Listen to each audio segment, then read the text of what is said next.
ሁለተኛ በኢትዮጵያ በሙስሊሙ በአፍሪካ ህዝቦችና ሰብአዊ መብት ቻርተር የተባበሩት መንግስታት ድርጅት ላይ ማንኛውም ዜጋ በራሱ ቋንቋ የትኛውንም አገልግሎት ማግኘት ይችላል ይላል። የአገው ህዝብ ግን በክልሉ ህገ መንግስትም በ1994 ተሻሽሎ የፌዴራል ህገ መንግስት ላይ እንዲገለገል ፍቃድ ተሰጥቶት ይሄ ጉዳይ እስካሁን አዊ ዞን ዋግምራ ላይ ተገቢ የሆነ አገልግሎት እያገኙ ስላልሆነ የፍትህ፣ የጤና፣ የተለያዩ ነገሮችን አገልግሎቶችን በራሳቸው ቋንቋ መግለጽ እንዳይችሉ የታገደ ህዝብ ስለሆነ አሁንም ይሄ ጉዳይ ማህበረሰባችን በአፍ መፍቻ ቋንቋ ያ ማለት ግን አማርኛውን እንዳንጠቀም ያጓደላል። ሁለቱ ቋንቋዎች ፓራራሊ ሰርቪስ መስጠት አለባቸው ማለት ነው። ይሄ ጉዳይ እንዲያገኝ እንፈልጋለን፣ የተከለከለ ስለሆነ። ሌላው የፖለቲካ ውክልና እንግዲህ የአገው ህዝብ እንደ ህዝብ አገው ስንል ቅማንትንም አዊንም ህምራንም ነውና ከዛ ደግሞ በተጨማሪ ደግሞ የከሚሴ ኦሮሞ በዛ ልክ በአማራ ክልል ውስጥ ባለው ሁኔታ ላይ የፖለቲካ ውክልና ባለው ህዝብ ቁጥር ውስጥ ያገኘ አይደለም። በአዲስ አበባ የፖለቲካ ውክልና ያገኘ አይደለም። በፌደራል ደረጃም የፖለቲካ ውክልና ያገኘ አይደለም። ይሄ እንደ አጀንዳችን እያዝልን እንፈልጋለን። ሌላው የታሪክ ሽሚያና የውሸት ትርክት አለ በዚህ ክልል ውስጥ በተለይ ባለንበት ሁኔታ ላይ የአገው ህዝብ እንደሚታወቀው ቀዳሚ ህዝብ ነው። ገናና ታሪክ ያለው ህዝብ ነው። ግን የአገው ታሪክ የአማራ ታሪክ ተደርጎ ነው ሶሪ እንግዲህ ስም በመጥራቴ እየተሰራብኝ ያለ። ሌላው ደግሞ የውሸት ትርክቱ ምንድነው? አገው አማራ ነው፣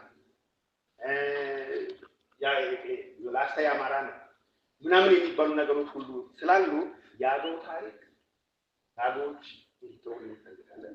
የውሸት ትርክት እንዲቆምልን እንፈልጋለን። ያኛውም እንደ አጀንዳ እንያዝልን እንፈልጋለን። ሌላው በዚህ ክልል ውስጥ እንግዲህ እስካለን ድረስ ሌላው ነው ጥያቄዎች ሞሮ የክልሉ መዝሙር አንድ ላይ ነው። በአማራ ክልል ውስጥ የሚዘመረው መዝሙር የአማራ ገድል የአማራ ታሪክ ነው እንጂ የሚለው በአማራ ክልል ውስጥ ደግሞ አርጎባ አለ፣ አገው አለ፣ ቅማንት አለ፣ የከሚሴ ኦሮሞ አለ። ልክ እንደ ኢትዮጵያ ብሔራዊ መዝሙር አካታች መዝሙር ነበረ መሆን የነበረበት። ይሄኛውም ሌሎችን ያገለለ በመሆኑ አካታች የሆነ መዝሙር እንዲዘመር በክልሉ ውስጥ እስካለን ድረስ ማለት ነው። ያካችን ሊዘጋይ ከሆነ እስካለን ድረስ ማለት ነው። ይሄም እንደ አጀንዳ እንዲያዝልን እንፈልጋለን። ሁሉን ያቀፈ ማለት ነው። ሌላው የወሰንና ማንነት ጉዳይ ላይ ከሰሜን ምዕራብ ጎጃም መተከል ወደ ቤኒሻንጉል ብሔራዊ ክልላዊ መንግስት የሄደበት አግባብ አለ።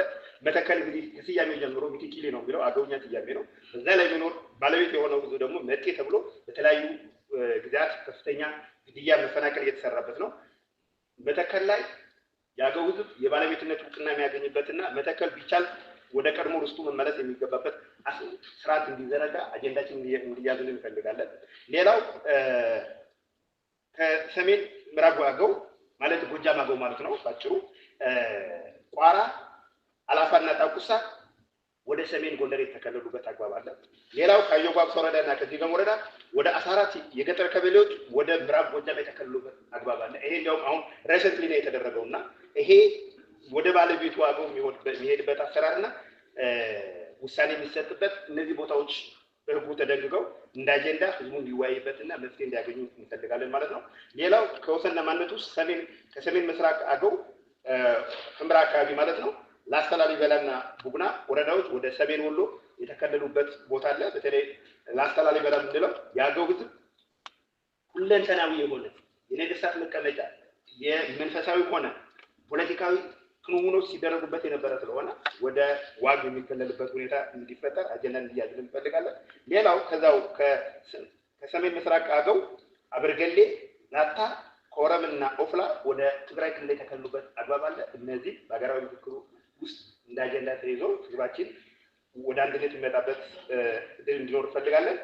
ሁለተኛ ከልማት ተጠቃሚነት አንጻር ፍትሃዊ የልማት ተጠቃሚነት እንደሚታወቀው የአገው ህዝብ ኤርፖርት በቅማንት፣ በአዊ፣ በህምራ እንግዲህ ሪፈራል ሆስፒታሎች በአገው ዞኖች ውስጥ ያተያዙበት አግባብ አለ። እነዚህ እንደ አጀንዳ እንዲያዝሉ። ሌላው ደግሞ ምንድነው አሁን ላይ በተለይ አማራ ክልል እንደሚታወቀው ከፍተኛ ኪዮስ ውስጥ ያለበት ክልል ነው። ግን የደም ባንክና ኦክሲጅን የለበት ዞን ነው። በተለይ ጎጃም አገው ላይ አሁን ከፍተኛ ችግር አለ። ደም ሲባል ደም የለም፣ ኦክሲጅን የለም። እነዛ እጥረት ስላሉ የደም ባንክና ኦክሲጅን ማምረቻ በዞኑ ውስጥ አግባብ እንዲፈጠር እነዛ እንደ አጀንዳ እንዲያዝሉ እንፈልጋለን ማለት ነው። ሌላው ኢኮኖሚያዊ ተጠቃሚነት ከዚህ ውስጥ ታዊ የሆነ የበጀት ድርድር በፌዴሬሽን ምክር ቤት አንደኛ የህዝብ ብዛት፣ ሁለተኛ ደግሞ የልማት እንቅስቃሴ፣ ሶስተኛ ደግሞ በጀቱ በአግባቡ ስራ ላይ መዋሉ። ሶስት መሰረታዊ መነሻ ነገሮች እነዚህ ብዙ ስለሆነ የበጀት ድርድሩ ፍትሃዊ አለመሆኑና በተለይ ደግሞ የድጎማ በጀት የማይሰጥ መሆኑ። ሌላው ኢንዱስትሪ ፓርክ ለኢንዱስትሪ ግብዓት የሚሆኑ አግሮ ፕሮሰሲንግ የሚደረግባቸው ብዙ ምርቶች ያሉበት አዊ ዞን ነው። ኢንዱስትሪ ደግሞ እየተገነባ ያለው ደግሞ ሌላ ቦታ ላይ ስለሆነ ነው። በሌሎች ክልሎች ውስጥ የሚድና አካባቢዎች የሚደረገው ኢንዱስትሪ ፓርክ በአዊ ዞን አካባቢ ምርት መሰረት ያደረገ ሊደረግ እንፈልጋለን። ሌላው ለመሬቶች አብዛኛው አዊ ዞን ለመሬት ነውና እነዛ ለመሬቶች ሌላ አካላት የሚሰጡበት አግባብ አለ። ይሄም እንዳጀንዳ እንዲያዝ እንፈልጋለን። ሌላው የፌዴራል ህገ መንግስት ወደ 21 አንቀጾችን ያለበት እንዲሻሻል የያዝናቸው አንቀጾች አሉ።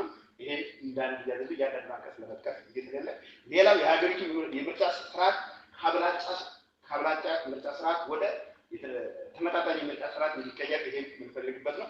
ሌላው ነፃና ገለልተኛ ተቋማት፣ የፍትህ ተቋማት፣ ፖሊስ፣ ደህንነትና ፍርድ ቤቶች፣ ምርጫ ቦርድ፣ የኢትዮጵያ ሰብአዊ መብት ኮሚሽን እንደ ጠባቂ ተቋሞች በገለልተኝነት እንዲዋቀሩና ተገቢ የሆነ በዓላማቸውና በአደረጃጀታቸው ሰርቪስ እንዲሰጡ እንፈልጋለን።